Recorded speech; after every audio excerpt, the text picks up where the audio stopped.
Welcome back. Hold on. I have to go get a pillow. I'm too short. Shall I get you a box? There we go.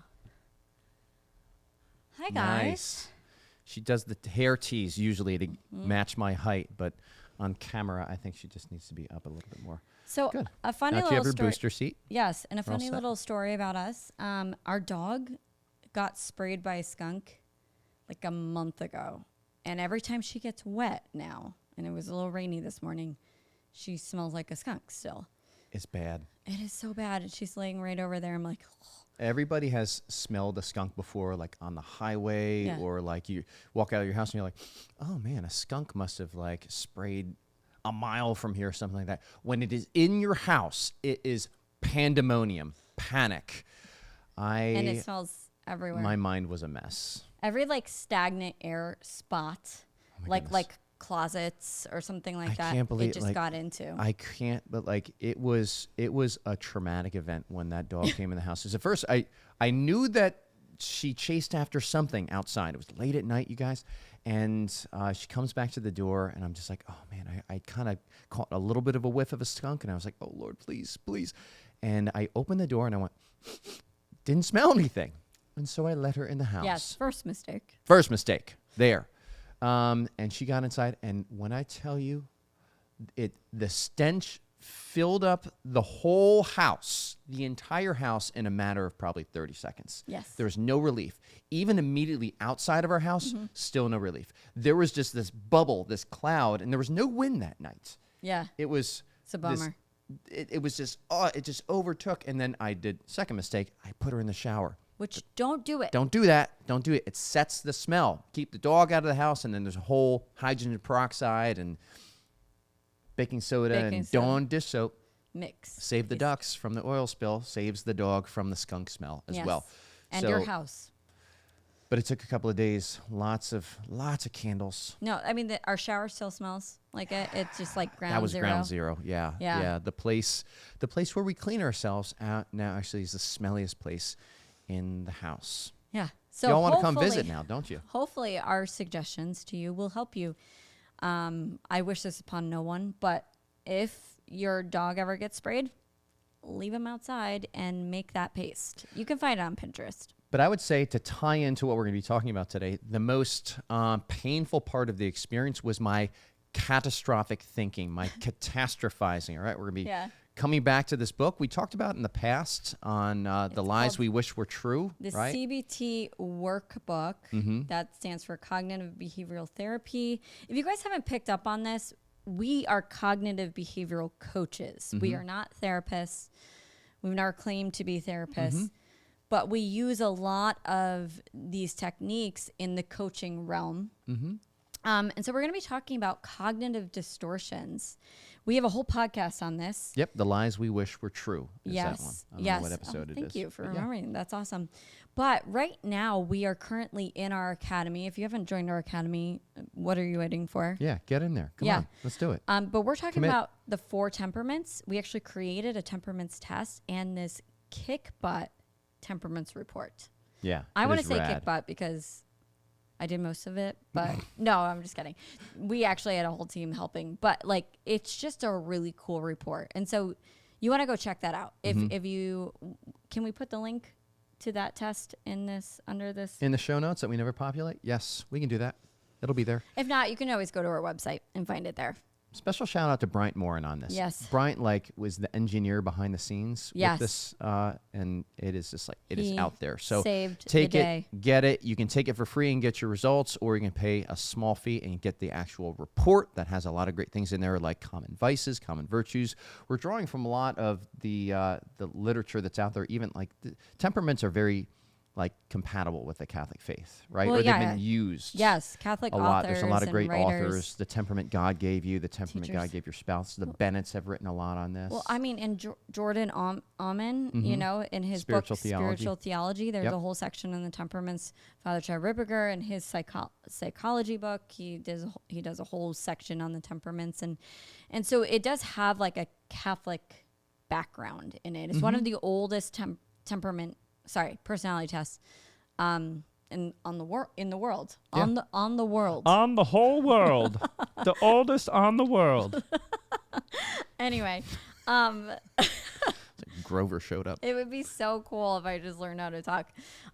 So cognitive distortions, what do they have to do with the temperaments? Yeah, we kind of want to do a little tie-in here to make it fun. This is why we're talking about the temperaments and cognitive distortions. So this connection that we're making is, I started reading through this book again, and I'm like, started seeing some mental habits of the temperaments, partially because I was writing the report and I was just like temperament focused, like for like Reticular activating system. I was picking up so many things. I'm like, that's the sanguine, that's the choleric. And so in reading this book again, I started seeing some of the similarities. So we're going to dive in. We're going to read the entire book to you. We're just going to read Metanoia book club. the cognitive distortions, and I'm going to read like a brief little description of them, and then Matt is going to guess which temperament. Ooh, this is going to be fun. We're going to have a game. Such a about it. sanguine approach to this. Yes. And I love looking over at the book. It's written in this very big print. It's kind of like looking at your mom's phone when she's text messaging. You're like, Yes. wow, boy. I feel maybe like time we're for a some little glasses. off balance. Can you come over a little bit this way? No, I can scoot. Yeah, you're like all the way over All there. right, here we go. Okay. I love it when she wants me to be a little bit closer. Okay, so what is a cognitive distortion? It is, psychology refers to as thoughts, or I would say even patterns of thoughts, that cause individuals to inaccurately perceive reality. You believe lies. Cognitive distortions are lies, ultimately at the root. You're that fair? inaccurately perceiving reality. Yes. That's like a really fancy way of saying you're believing lies. Yes. Dummy, stop believing lies. Secular books, they just don't get to the point. I know. It's just like, right? well, we can't say lies because that implies that something's true. And we can't say true because that's just inconvenient for my life Right. and my choices. Right. But not my only do they Twitter help, page. do they make you inaccurately perceive reality, but you also, it reinforces negative thought patterns and emotions. So I love it. It implies that there is a reality. Yeah, I know. It's so funny. So Sounds if you a lot guys like think about objective truth, truth. actually, truth has a couple different layers to it. It's like the first layer is aligned with natural law and reality. So like we can say something is factual or something is true because it's aligned with reality. And so, but that's not where truth ends. Truth keeps going. Like in our Catholic faith, it's like, then there's divinely revealed truth. There's the fullness of truth. So like it goes up and up and up. But like the basis that we need to continue to work upon, even if we're talking to people who may not believe that there's absolute truth, we can maybe speak to them and be like, yeah, but can we at least Agree relate on like natural law, natural truth. or natural truth? Yes. Like 2 + 2 = 4. Unfortunately, our world is kind of starting to forget that as well. So That's a tough one. it is tough, but like, anyway, when you're talking about truth, maybe start there. Okay. So cognitive distortion number 1. All right, I'm not peeking at your answers. Okay. Matt, She has no this type answers. of distortion refers to the way an individual focuses solely on negative elements of a situation and ignoring the positive ones. Who does that sound like? Not a sanguine, first of all. Sanguine has the opposite cognitive distortion? Are these all going to be melancholic? I think so. I think the answer is melancholic. It sounds quite melancholic to kind of dwell on the negative. Yeah. Melancholic has kind of that natural disposition towards sorrow, right? Which is resting in that place of evil, right? Which is focusing on the negative. So yeah, I my answer is melancholic on that. How would you coach somebody who has this? Like if somebody's like, like they're just like focusing on all the negative, like really quick, like what would you at least let them know or teach them? I'd really want to encourage them to kind of look for other evidence. All right. And so it's, or even encourage them to that there may even be other evidence out there to the contrary, right? So at least starts to expand their focus to kind of take in some more data. Because the melancholic is also they're very intellective also, so they can think through things. And but they can ruminate and they can kind of they can spiral and go down a rabbit hole, and tend to even go soda straw with their viewpoint. So expanding to take in more evidence might be a way that a strategy that I'd use here. How about you, Aaron? I think I would try to show them. I mean, I love that saying, "What you focus on expands, and what you look for, you find." Mm-hmm. And so when you have this type of lens towards something, like you're going to continue to find negativity. Mm-hmm. But I always want to know why. Like, why are we looking for that? Mm-hmm. Like, what's in it? Like, what's in it for you to keep looking for this and identify what that is? Yeah. What's the motivation? What's the payoff? And it might be self-protection. It might be like, oh, if I see this ahead of time, then I can protect myself.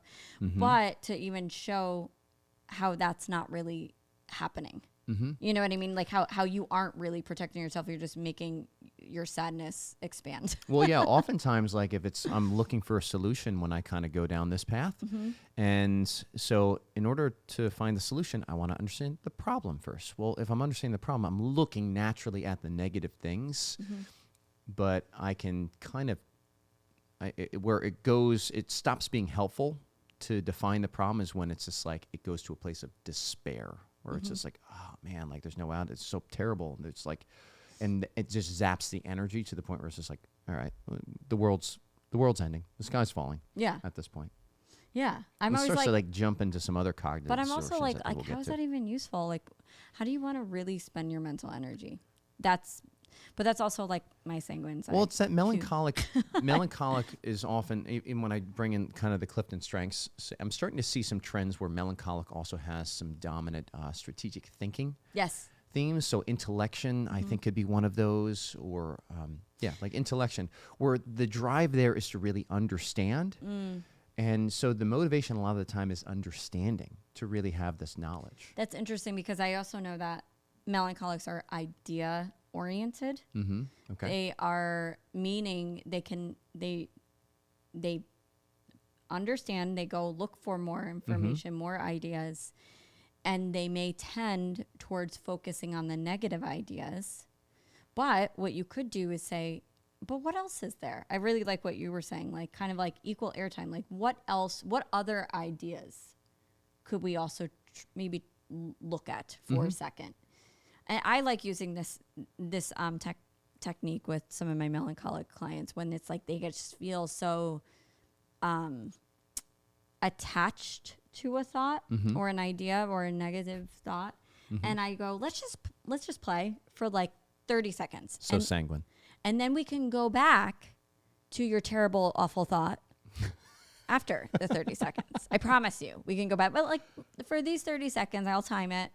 Let's just play in this area where this also could be true. That's actually helpful because oftentimes the melancholic, and I find this in myself, like kind of want to stay there. There's like a comfort to it. There's a familiarity to it, as unpleasant as it may be. Kind of want to stay there. And so like the permission to kind of just journey out of it, but knowing that you have permission to go back to it is, I like that technique. Well, and I also don't ever have them go to the opposite extreme. Because I don't think they're ready for that. So it's like, let's just play where the opposite is true. Pollyanna-ish. Yeah. Yes. And melancholics do not like that. No. But I'll go, what else could be true here? Yeah. Like maybe it's not the opposite, but like what else is accurate? Like let's give that some airtime. Okay. That was good. Let's do another one. Okay. So this next one, and you know, it might come up as melancholic to all of these, but like what other ones can you see? So here, let me just see. Seeing the lens through my choleric melancholic world. Okay. This is called splitting or black and white thinking. Oh, by the way, who wrote this book? Henry Emerson. It's called the CBT Workbook. Oh, Henry. Thank you. To everybody out there who is wondering. Okay. Splitting or black and white thinking, black and white thinking is a cognitive distortion where an individual evaluates the self in extreme terms. It does not leave any room for nuance or complexity because everything is either black or white or never has shades of gray. Okay, so I'm thinking back even to our report, and it's just like melancholic, black and white thinking. right? There's kind of that tendency towards perfection, which likes to have clear, doesn't really like gray areas, because gray areas are like, where do I go? Which one's the perfect way? Which is the best way? It's really unclear at that point. And so eradication of mystery is often a goal. I think You're saying also the motivation. choleric. Choleric is Yeah. in there too, right? Like, I'm right and you're wrong. I'm right and I'm cooler. Matt had a roommate who used to say that to him. I'm right and I'm cooler. I'm right and I'm cooler. That Yeah. was Burke, actually. Talk about Fact an check. association. Oh, yeah. Right. Like being right means cooler. The world Such a famous choleric Burke. way of being. So, yeah, I see the choleric, and that shows up in kind of like there's only one way. I always think of like Trump as like the greatest caricature of a choleric. Like, it is the best way. I can't do a Trump. I'm like, Oh, I can't. No, I'm thinking like, I can do a better Trump. And it's just like, it's the greatest. It's the greatest. I'm going to stop. It's the best. Yeah, I'm going to build a wall, and it's going to be the best wall. that was pretty good. I liked it. Very much a caricature. Not very good, but not very good impression, what I mean. Mm-hmm. So it's really like, yeah, there's no areas of gray here. I think that's very much, I don't think I deal with this, the black or white thinking. Okay. Maybe sometimes I do. Maybe my secondary, my choleric comes out, but Enjoy like the mystery. I remember always having arguments with my friend who was very much a black or white thinker, and she was like, there is no gray. And I'm like, what? Are you kidding me? Life is like shades of gray. That's such a gray That's a terrible thing to say. Actually. That's debatable. Do not read that book. It's in the Bible. Yeah. Okay. But yes, no, there's so many nuances in life. And so anyway, I can't really relate to that one. Okay. I can relate to this one though. Hint, hint. This one's called overgeneralizing or overgeneralization. And this is a common form. It involves taking a separate incident, a particular, if you will, and using it as a piece of evidence to make a conclusion. So it's like, I took one test one time and I was really bad at it. And now forever and always, I will be a terrible test taker. You've never said that. Never. I'm a bad test taker. Yes. I think this is sanguine. This is very much an overgeneralization. Like I have so much evidence, and then there's like one. Well, yeah, it's like the thought. Situation. Yeah, the thought is like it just goes quick to, rather than reason, it jumps quickly to an emotion, and then the emotion carries off. So Yeah, it's so like, I true, think so. across the Maybe board, the universal. maybe the overgeneralization kind of comes after the emotion here. I think it's kind of like, Oh, yeah. I feel bad and disappointed, and sanguines hate to feel like sad or anything like that, and so they're like they want to make a conclusion to maybe get out of it a little bit. I don't know. Like they want to make a conclusion. Oh, I just got a whiff of the skunk. Again. Man, it just punches you in the face when you least expect it. She's sitting over here. I know. So they want to make a quick conclusion to maybe get out of that negative emotion. So they make this generalization like, I'm just bad at taking tests. So Well, I know I'll just avoid taking tests for the rest of my life. Yeah. Eventually, okay. So I can see that where if it's serving the sanguine and avoiding a future negative experience, then or unpleasant experience, I think is a better way to put it. Yeah, I can see that. But here's the thing: I kind of the silver lining, not sanguine, but silver lining that I see with this tendency to overgeneralize, to find universals. I think it speaks to this hardwiring that we have as human beings to actually seek universal truth. We want to know a universal truth. And we know that particular circumstances, particular situations are kind of a way for us making that ascent to a universal truth. Yes. And we want to rest in that universal truth. The problem is when we're maybe showing up a little bit intellectually lazy, perhaps, and we're getting there too quickly, and in so doing, we're like making ourselves the arbiter of what is true, rather than being a student of it. Even if in places where there might be some mystery, like it's really difficult to, say, this is black and white, because there are black and whites.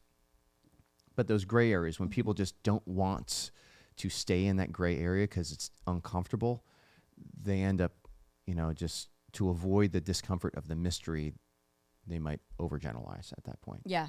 It's how heresies show up too. Well, by the way. I would say so I could also see the phlegmatic in that. Yeah. Yep. Where I think they have different motivations. So, by the way, if you guys haven't heard our other podcasts on the temperaments, we recommend you go back to them because we are like operating out of these assumptions of that you already know what each of these temperaments are and like their tendencies. So go back and listen to those. We had a 5-part series in the podcast.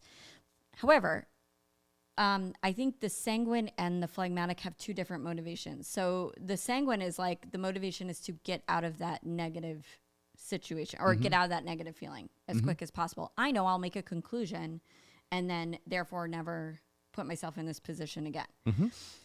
And the phlegmatic, though, the phlegmatic really is motivated by constancy, like being consistent with things. Controlling their environment. Yeah, trying to not kind of rock the boat with people because that kind of creates a disharmony, if you will. So in this case, they also tend towards sloth and apathy.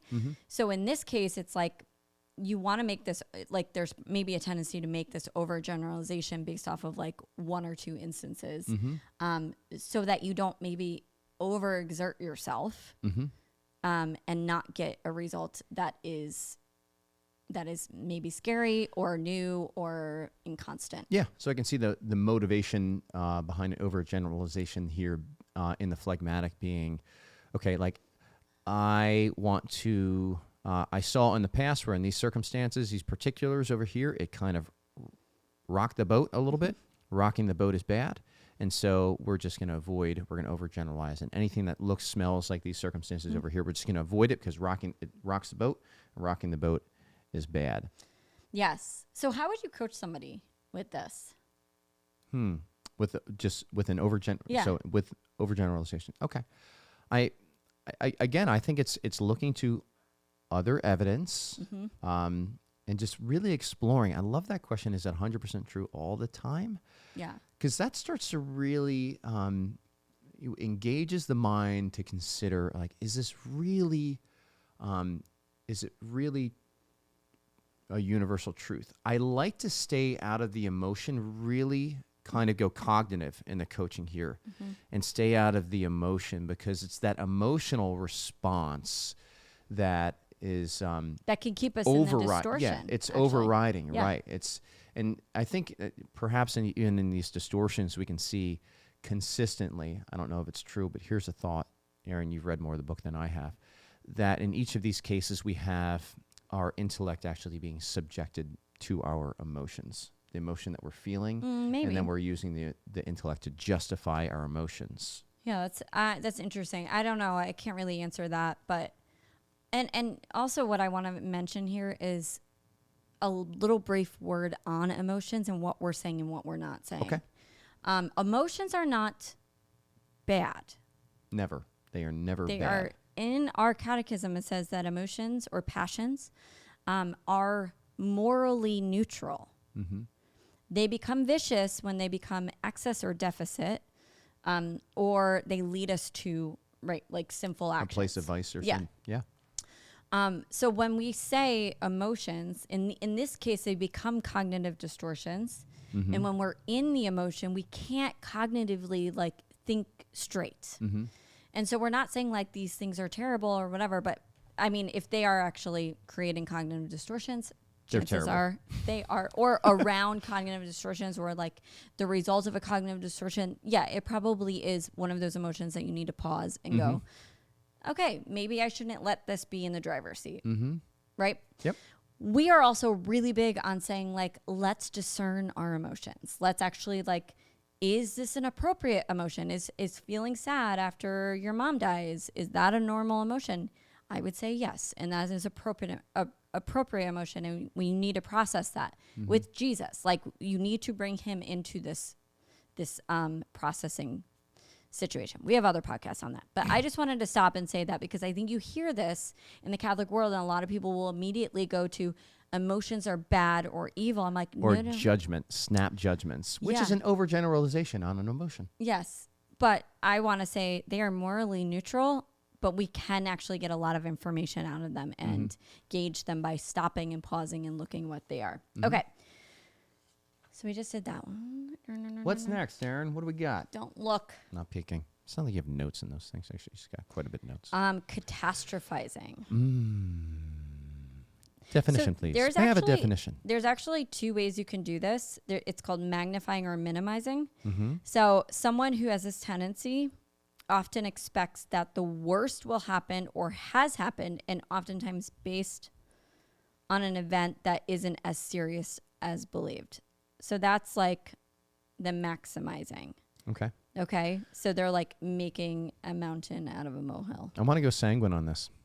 Okay. Mm-hmm. Catastrophizing Or also choleric. is minimizing good experiences or positive aspects of an experience. So that's Kind of phlegmatic. it's a little bit like mental filtering of the melancholic. But okay, so tell me why sanguine. Well, I think sanguine and Or choleric choleric. because they are both very reactive to a Yes. stimulus. So they react big and fast. So Yes. often suspends quite a bit of understanding and judgment in the process. They're just in it, and but then they need kind of a cool off time. The sanguines kind of moves past it, but I don't know if the sanguine moves past it because they're gaining an understanding of the situation. They just kind of move on. Yeah. Like they find something else. Choleric will stew a little bit on it, a little bit more. So my choleric melancholic, which I can react fast, and then I can also hold on to things and stew. And then over time, it's just like that little kind of grass fire turns into a raging California forest fire. Yeah, that is, yeah. So I can even see a little bit of melancholic on there with catastrophizing, right? Oh yeah, for sure. I often, The worst will happen or has happened. and part of Yeah. this I think is even my military training because you're going out on a mission, you are turning the map around and you're looking at the battlefield from the perspective of the enemy. It's like, okay, what could the enemy do? What's like the worst case scenario that I could deal with so that I know when I'm in that worst case scenario, I either need to like turn back or I need to bring something else. And so it kind of lends itself well to that wargaming. But when it's not really a life or death situation, it can get a little bit excessive. Well, I think that's and interesting indulgent. because what you just said made me think there's a difference between worry and strategy. Okay. So Tell me like more. so staying in this catastrophizing place where you're just like, you know, like only finding the negative or this could happen, that's worrying. That's just like staying in that indulgent action of worrying, continuing to worry. And in that case, I mean, I would say you could take this cognitive distortion and utilize it to your benefit by making a strategy out of it. But then also deciding with your free will and saying like, okay, and beyond this, once I've created a strategy, a plan A and plan B, I'm not going to worry about it anymore. I think that's good because anxiety, like the formula for anxiety, folks, you may have heard us say this in the past, is a sentence that sounds like this. What if, and then insert possible evil, regardless of how improbable it is. But what if, you know, Blank happens. the enemy has like sharks with laser beams around their head, like strapped to their head. Land like, sharks. Land sharks. What if a Sharknado shows up in this situation? Highly improbable, but nonetheless will still start that worry response. And if I'm going into an assault and I'm looking at the worst possible situation, which may not even be probable, arguably I'm not even going to step across the line of departure at that point, because what if the enemy has something that is like has a Sharknado or can control the weather or like has even something that chances are they just don't have or it's far beyond their capabilities to be able to have. But we do this. I can do this on, you know, with relationships. But also and if you things think like about the strength from Clifton's Strengths strategy, that. they also ask what if. Yes, what if? And they look at options. Yes. They're very quick at identifying options. And So really like how I would coach somebody is like instead of saying what if insert, you know, perceived future evil, say what if we could try it this way? What if we could do this? Like what if what if we could create this? What if this isn't a problem? I mean, what if you just started asking better what if questions? I like that. Even opening up the possibility that this evil isn't a definite, this perceived evil is not an absolute, like it's there. Because the funny thing is when we're thinking about it, whether it's upon us or not, it's upon us. Yeah, because we're thinking in about reality, it. it's upon us or not. It's very present to us Yes. in that moment. And the anxiety is fixing us in that moment, even though it's not really, the Sharknado is not even there. That's like so fascinating to me. I know. So, and it's all a choice, which is like so incredible. Yeah, and that could be like depressing for some people, but like think of that switched on, like with putting your mind towards heaven. It's like, oh wow, I can experience something, taste of it. very like a foretaste of heaven in Yes. my meditation. We see the contemplatives going that way, where they're getting a little foretaste of heaven. Love it. Yep. Personalizing. This is someone who has this kind of thinking, believes that everything they do has a significant impact on people or events, which most of the time is very irrational. For instance, a person may think that their absence at work would result in bad things for the organization and that things would be just fine if they were present. Isn't that interesting? Kind of like taking everything personally and being like, I can see a choleric here. Okay. I can also kind of see a phlegmatic, interestingly enough. I can see the pride of the choleric showing up there. Like How's this office ever going to operate without me being here? I'm so glad this is coming out of your mouth and not mine. But So it's like, Because I know that you're thinking it. yeah, yeah.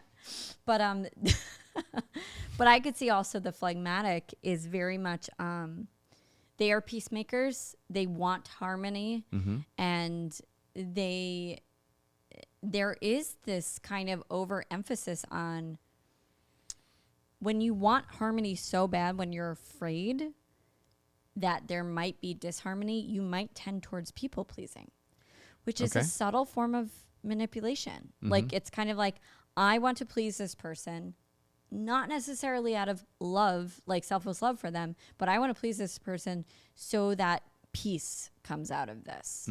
So that peace, so like I can feel at peace. yeah, so that I can feel at peace. And so there is kind of this subtle form of manipulation, not calling you all manipulators or anything like that, but there is like this type of wanting to control group dynamics. Does that make sense? Yeah, and even like the... I'm sorry, and like tying into the personalizing. I'm hearing even responsibility show up in this one with the Clifton strengths. So responsibility is a psychological ownership of a task, and it's great. They can be very dependable people, very diligent people, and but also like they can be very controlling or very reluctant to allow somebody else to step in and make a contribution. And so we're kind of describing a little bit of an overuse that's showing up here. But yeah, I hear a little bit of that in the personalization. Yeah, the personalization, that connection between the people pleasing and the phlegmatic is like, if I'm not here to fix this or to create harmony, like, I don't know. There's something there. I don't know why I'm making this connection in my head. Have you seen the connection at all? No, I'm not saying it. And we're both high connectedness, so I don't know what's going on. Maybe there is none. Yes. Yes, I don't know. I think it's that sense of wanting to control like their outside Environment. Yes, environment. Their environment. I can't really see it. Never mind. Sorry, phlegmatics. But you learned a little bit about the phlegmatic thing right there. With our overgeneralizations. Yeah, I of totally the made it temperaments. overgeneralization. Anyway, okay. Sorry to all you phlegmatics out there. Public service announcement. Fallacy of change. This is thinking. Okay, so this thinking is rooted in the wrong belief that one's happiness in life depends on other people. In other words, this is a fallacy that is grounded in the idea that people must change as to suit the individual involved. So pretty much any temperament that has a manual for somebody and like how they think people should act, and because if they didn't act the way that they wanted them to, that they would feel something, that they would feel an emotion. And what do you mean when you say manual? A manual is just an expectation, like kind of these unspoken. Sorry, they're very much written in our heads, but they're unspoken, often rule books that we have for people. And we're like, you should act this way. Yeah, and they're self-serving, even though they seem very pretty and like they're looking out for the other person. But ultimately, it's just like, okay, when you act a certain way, then I can feel a certain way. That's kind of what's going on behind the scenes with this. And that's just not true. Because where do our thoughts come from, Aaron? Or our feelings come from? Our thoughts. Well, the reason why this is a cognitive distortion and very damaging is because in reality, other people are not responsible for our feelings. We are. What we're thinking actually is responsible for what we are feeling. That is so liberating. It is so liberating. So this shows So up convicting in and the so very, liberating. in like the different, I think the choleric may be like, can you hurry up so I don't have to feel as impatient, right? The sanguine, these are kind of caricatures, of course, overgeneralizations again, but like the sanguine might be like, can you not be so negative so I don't have to feel negative? The melancholic can be like, can you not be so joyful so I can stay negative, feeling negative? Just kidding. Spoken like a true melancholic there. Not. And the phlegmatic is like, can you not be so unpeaceful so I can feel peace? I like everything you like. Yeah. All right. Fallacy of fairness. Okay.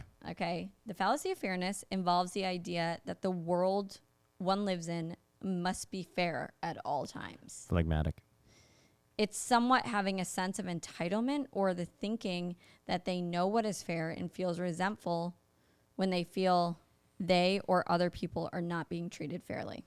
So I go phlegmatic on this one because I think I hear consistency, which is even a Clifton strength, that is a very rule-based way of operating. Or procedural. Right? Yeah, it's very procedural, but it's just like everybody operates under the same rules. There's no exceptions for people. And we do this because it's the best way to guarantee a predictable result because it's consistent. There's no special treatment. And I think what's nice about that is it even can, when everybody is getting the same treatment, there's kind of like an emotional management that's going on there as well, right? I think of the scripture where it's like the landowner or the vineyard guy say, hey, come work in my vineyard. And he goes in the morning, afternoon, late in the evening. And so he's got people that are work there for the whole day, for half the day, and for like the last hour. And he gives them all the same treatment at the end of the day. That one always made me mad. I know, because we're like at the same time. Sanguine too. Yeah, so perhaps that's, but like I see that being something where it's just like, all right, there's something very inconsistent about it. Maybe the phlegmatic would look at that scripture and be like, okay, well, whatever the manager says. Yeah, like, I see way more melancholic in this one. do you? Okay, Yeah. Tell me why. Well, melancholic has a very strong sense of justice. Okay. Which makes them highly compassionate to people too. Like they will be the first ones there being compassionate to somebody if they sense that somebody is like feeling like an injustice happened to them. You know, a lot of the people who probably run charities and just these types of organizations that like help the underprivileged or whatever, I would put all my money on our melancholics. All your money? A lot of it. Okay. Not our money, mine. Okay. Which is like $20 in my wallet. So, so I would actually say that's melancholic for sure. Anybody who has like a high sense of justice, you know, like that's unjust and this is just. I can see that. But I do think it's like, I think how I would coach somebody on that is saying, how do we know for sure that this is just or this is unjust? And once again, like just really kind of challenge this belief that you know what is just. Because the other thing is that melancholics, even though they're very high intellect normally, they can be ruled a little bit by their emotions. And so like they can be moved into that place. Now, once again, guys, we want our emotions to be subordinate to our reason, not the other way around.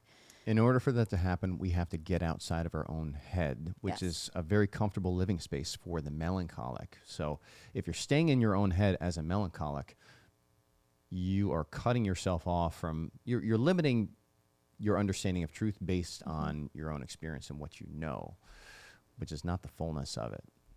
Yeah. That may sting a little bit. Stings me to say it. Anyway, okay. Heads up, melancholics. The next This one. may sting a little. The next one is control fallacy. I like this one. I like calling this one emotional childhood. We're not saying that to be mean or cutting or anything like that. It's just kind of this abdication of your emotional. So it's similar to the fallacy of change, where you're kind of handing over your emotional responsibility to somebody else. Like, they did this, and so I feel this way. But there's two types. There's two different beliefs within the control fallacy. So the first one involves feeling controlled by external forces. Definitely the sanguine, for sure. This is the idea that one is only a victim of fate. For instance, an employee might say that the quality of his work is out of his control and would blame anyone or anything for not being able to deliver what was expected of him. So that's the first one, where in being like, I can't help it, it's out of control. It's like kind of this entitlement, kind of this blaming your circumstances tendency. I see that a lot in myself, even like the sanguine way of being, partially because they're hyper sensitive to their common sense power, meaning what they're taking in through their senses. And they can be very distracted by that. And so they can think, oh, what I'm taking in through my senses, my circumstances, things outside of me have control over me. They very easily go to that place. Very reactive. I see sanguines often being, like you brought up, hypersensitive, highly sensitive people, right? They can take in a lot from their environment and almost be kind of overwhelmed by it, right? And overwhelmed emotionally by it. Yeah. And it can feel like your environment has a whole lot of control over you. Yeah. The other side of this control fallacy is what you probably all believe already, thinking when you hear control fallacy. It's that you have control over things that you actually don't have control over. Choleric. Yeah. So it's thinking like, I can control this person or this situation, this thing. I can get it done. Yeah. When you can't, like, there's an element of control. No, here's how I think I would actually coach somebody in that situation. Okay. Like, I think it's actually very helpful to understand the things that you can control and change. Like, so like, okay, let's create a list of things that we actually can control and change, and things that we can't. And what's really helpful for people is to realize that they cannot control and change other people. That's very helpful. Or they cannot control time. That was one that was actually very helpful for me, because I often would have this, I can do it. I can get it done. I can get it done. And I would just add more and more and more on. And I can't control my own human limitations. Yeah, I could work out, I could eat well, and I can kind of do what I can to maintain a good quality of health. But there's always going to be a finite capacity that I have as a human being. And there's always going to be a finite amount of time that I'm dealing with too. And that used to be often a point of frustration that I would resist, and I would just keep taking on more and more and more. And ultimately, it was a very, oftentimes a very painful humiliation that would reveal to me that it's like, way too much. Or Aaron would show up and be like, hey, remember you're a parent, right? And you got to come out of your office. And I get it, you work at home, but it's not the same. Let's do this. So, yeah. I remember realizing this and applying it to my own parenting. I mean, I can't control my child. Not being she's just out of control or whatever, but as we are understanding her development, she's developing her will. She's developing her thoughts right now. And my role as a parent is not to control her, because guess what? Kids hate that and they will always resist it. Not to control her, but to actually present to her good options. Mm-hmm. And like, hey, would you like this option, good option A, or this, good option B? And give her that as a presentation. Like, it was just really helpful to learn, like, I can't control him, nor am I being an irresponsible parent by not controlling my child. Yeah.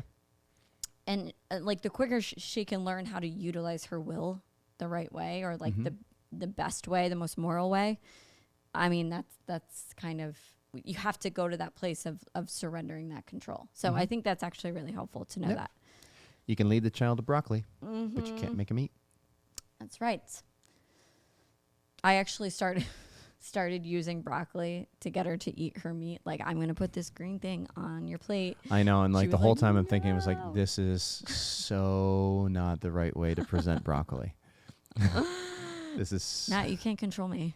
Whatever. I'm going to show up the I way I know. am. It's just like, okay. Okay, so next one, blaming.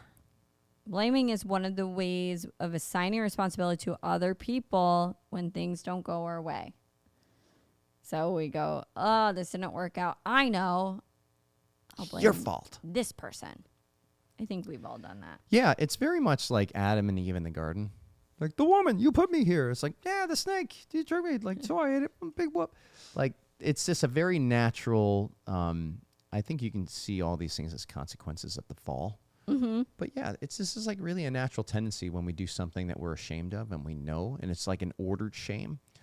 It's just like that's convicts, not condemns. But it's just like, yeah, we kind of want to wish we were perfect already. And so Yeah. I'd love to blame Erin for stuff. Yeah. I mean, especially when it's her fault for real. I don't really see like one particular temperament that this is just like a bad habit for everyone.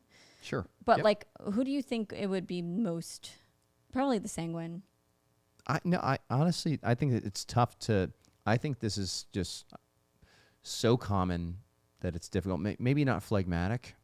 The phlegmatic may kind of be reluctant about blaming because they don't want to at least overtly blame somebody, maybe blaming somebody interiorly, but just not voicing it out because they don't want to rock the boat.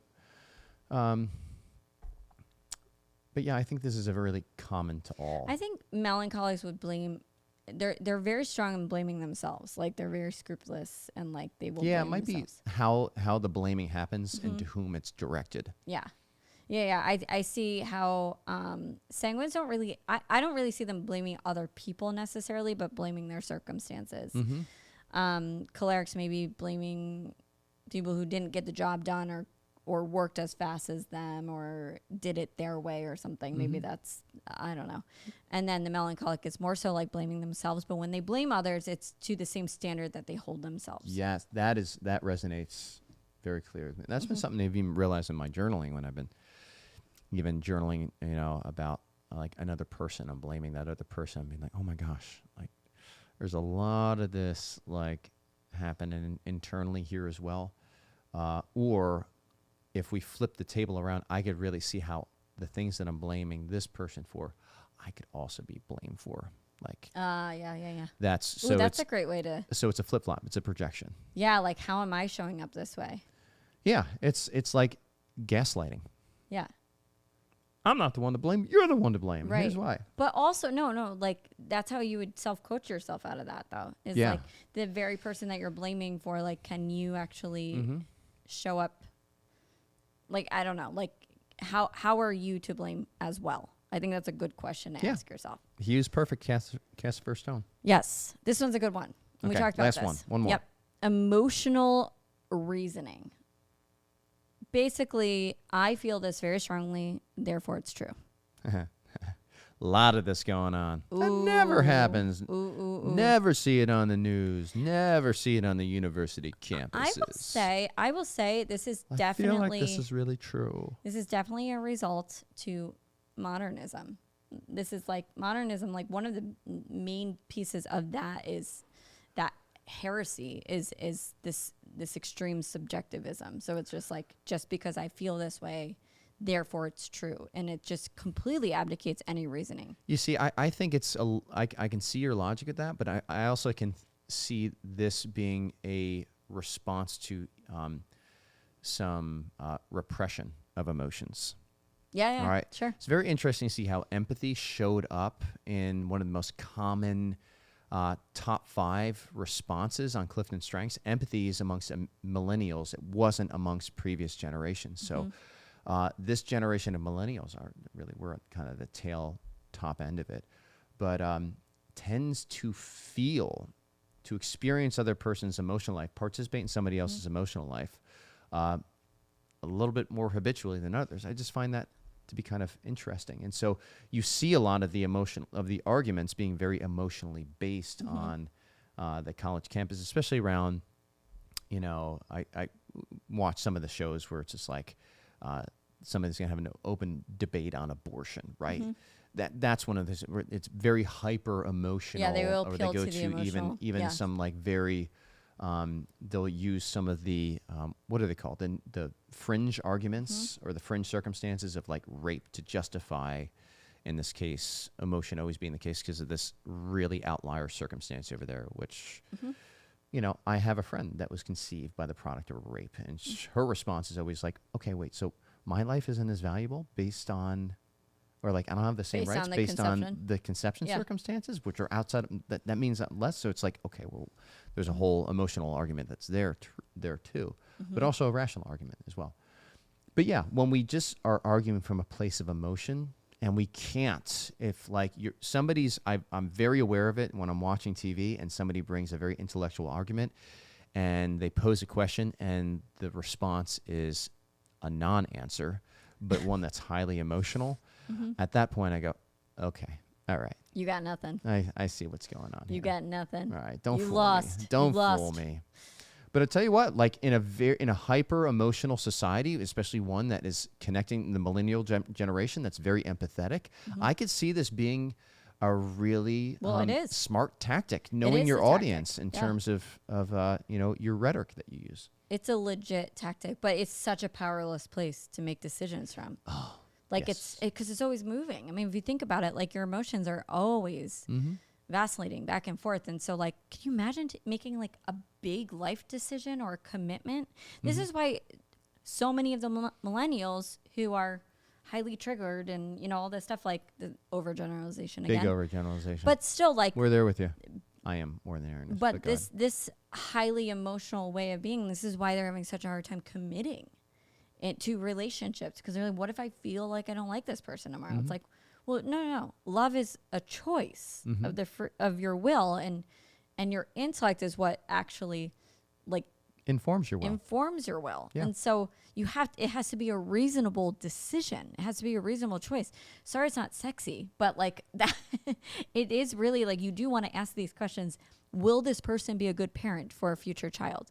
Will this person go to the PTA meetings with me? Will this person go to mass with me? Like these are reasonable questions to ask. And so like this kind of letting your emotions decide. I remember coaching a couple of people who were significantly younger than me, not like a lot, but like by 10 or 10 plus years. And this always coming up. And like I had to do a lot of teaching on emotional work and a lot of teaching on what emotions are there for, and when we can actually, like, if we can trust our emotions to make decisions, or when we need to shelf them. I would say almost always you shelf them. Well, when you say shelf them, it's not throw them away. It's like, okay, we need to get curious. We need to see, am I operating from really that place where it's kind of an irrational emotion, or is this something where it's like, okay, I am experiencing this emotion from a very clean, honest place that is actually, coming from a thought that's aligned with reality, and it's inclining me towards like, okay, we can trust those. I don't want to be, there's a prudent suspicion of our emotions because of what sin has done, right? Yes. It's wounded this nature to the point where sometimes we feel an emotion that's based on a cognitive distortion. It's a product of a cognitive distortion, meaning it's operating out of a place of fallacy or something that's not in line with... lack of reason. Yeah, something that's not in line with reality. And so it's not to say, okay, that emotion is bad, but rather it's like, okay, what is the thought behind this? Can we subject that thought to reason? Does it pass the reason test? And then if we have one that passes the reason test, then we can trust that emotion a little bit more. But we also know this too from like that part of the reality of the fall is that there's like the enemy can move our emotions. The demonic can move our emotions. And so if there's something I remember reading, St. John of the Cross is kind of, he speaks a lot about sensationalism and how we want to make sure that we're not necessarily following, these consolations that come in the very sensory type of experience because that is so easily mimicked by a demon posing as an angel of light. It's rather to these places that are very, very, very deep below the surface that the enemy can't quite touch, nor can he easily mimic. This is something I even drew from in my spiritual direction course over at Divine Mercy University. That's where spiritual direction is always seeking to arrive at that place, deep, deep, deep, deep, deep, deep down, because that's where you find that, Elijah's still small voice. And it's a very sacred place where you're communing with God in your inner room, and you're closing the doors. Yeah, I think what's interesting, if I could share, like, before we wrap up here, where I see this show up, emotional reasoning. We coach other coaches, other Catholic coaches. We train and we coach other Catholic coaches. And I really see people coming from a place, like there'll be like fear showed up. Like let's say they have like a goal, like a professional goal or whatever. They want to like grow their coaching business. And they're like, but I'm afraid. And this is a really perfect example of saying, like, considering an emotion, but also looking at it. So, like, being like, okay, so why are you afraid? Let's not let fear be the driving force or, like, let it make you not make the decision, right? Like, so, like, it's not in the driver's seat right now. We're just looking at the fear. It might just come along for the ride because you're doing something new, but, like, what are you afraid of? And a lot of times it'll be, like, fear of the unknown. Okay, completely normal response, emotional response to something doing something new, right? How about we don't let that mean that you need to stop what you're doing, and we just say fear might come along, it might be here, because there's different species of fear, which we actually spoke about in another podcast. I don't remember which one that one was, but I don't even remember that one. We talked about all the different species of fear, and there's like some that are really kind of neutral, and then there's some that can actually go vicious pretty easily. Yeah. So that's where I think this emotional reasoning, like not just reacting out of emotion, but to actually consider what you're feeling, but also not stop what you're doing necessarily. Like don't let it like be in the driver's seat. Pretty much. That's all I want to say. I always love encouraging people to just get curious. That's the word. That's the C word. Curious about their emotions. Curious, but not indulgent.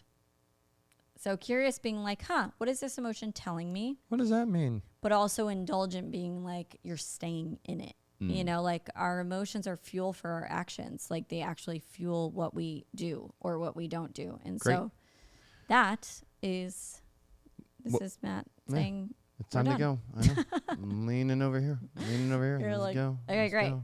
Shut up. Need a coffee break. Yeah, me too.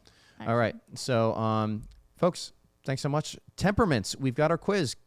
Go take it. You can find it at metanoia.catholic on Instagram. All right. You can go to our little link tree there, and you can start that temperaments quiz. It is free, and if you want to get that report, a couple bucks, not too much, right? Just covers our costs and gives us the ability to continue to further the work that we're doing here at Metanoia Catholic. So take that.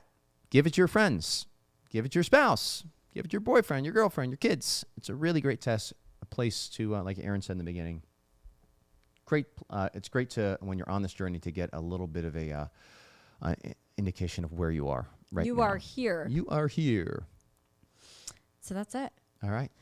All right, guys. Stop being cognitively distorted. Hopefully we fixed it all. Fixed the whole world. In a podcast.